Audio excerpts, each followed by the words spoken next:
Today's question is, when I am in the middle of the spiral of my emotions, what do I do? How do I get out of that? Well, at the end of the day, all paths of all forms of spirituality, no matter what they are, we're all going to the same place. We're going to love. How do we get to love? We must surrender. But what are we surrendering? We're surrendering control.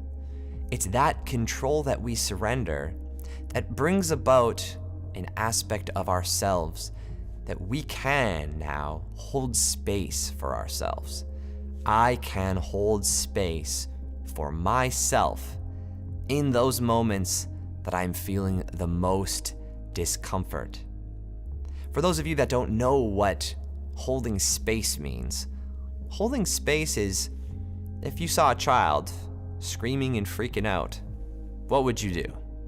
Well, I guess if you're that kind of parent, you could yell at them and tell them to stop, or you could hold space, allow the space and the container for that emotion to run its course. Then what? Then that's all. Our emotions on the inside are a reflection of that inner child that we have within us that's still kind of throwing temper tantrums.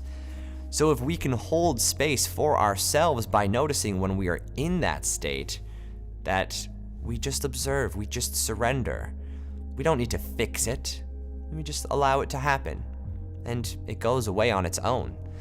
It's energy expending itself. The energy that expends itself is energy that leaves us a little bit more uplifted after. But if we feel like we're bad people for having that energy arise to begin with, well, then we perpetuate a self-judgment that does not necessarily bring us anything that is beneficial from the future tense. So you could continually and unendingly ask questions, well, how do I get out of that spiral? Because every spiral is the same spiral. It's an emotional spiral, it's a self-judgment spiral, it's in any kind of spiral, resistance spiral. The one key, one size fits all, is surrender. Surrender the need to control in that moment. Surrender the need to try to fix through judgment in that moment. Surrender the need to judge even later.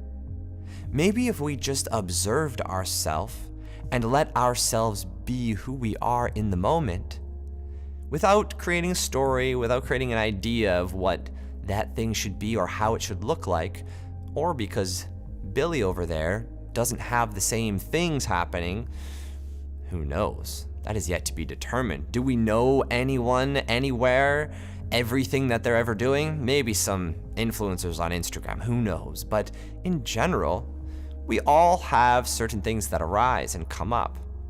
Surrender into it. It's not going to kill you. And in those moments, you might find that a little inkling, a little sweet pocket of love arises. Because when we respond to ourselves in those moments where we are most vulnerable and most challenged, if we hold space, we're actually holding love. Just like that child, if that child is needing anything, it's needing love. It's needing that space to just allow that to happen, to not be condemned, to not be judged, to not be disliked for it. To be completely held in that space. And when you hold yourself in that space, this is the gateway and this is the pathway to self-love. There are many, but this is one of the keys that we rob ourselves of continually because judgment has just worked so well in the past, hasn't it? In certain times it has. We cannot negate the fruits of self-judgment, self-criticism. We do grow in that way, but that growth only benefits us so long as we want to continue experiencing it. And then we go, that kind of control, that restriction, I don't need that anymore. How about we surrender? How about we observe ourselves? How about we treat that emotion like we would a small child that's having a temper tantrum? Well, let me know what you guys think of this video, and we'll see you in the next one.